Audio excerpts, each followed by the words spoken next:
Rahmat senga, Miri. Ko'zlarim ochildi. Bu tuban qirollikni tark etamiz. Lekin Elizabet xonim bunday vaziyatni qanday ajoyib hal qilganini solishtirsa, oxirgi bir necha yil ichidagi barcha muvaffaqiyatlarga u ishtirok etgan. Hatto qirollik urush paytida bo'lganida u bor yo'g'i 10 yoshida imperiya ziddiyatlarga zarba bergan edi. Shunday muhim insonni o'z qo'li bilan qo'ldan chiqardi. Rosa kulgim kelyapti. Xaldoriya qiroli? Bu yerda nima qilyapsiz? Sammitga jo'nab ketgansiz deb o'ylagandim. Eng avvalo, bunday paytda uchrashuv taklif qilganim uchun uzr so'rayman. Talab qilganim uchun uzr so'rayman.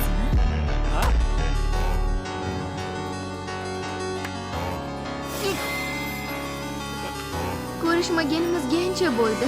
Vikont Lukas Lebrik. Siz bilan uchrashish uchun qiyofamni o'zgartirib kelganim uchun uzr so'rayman.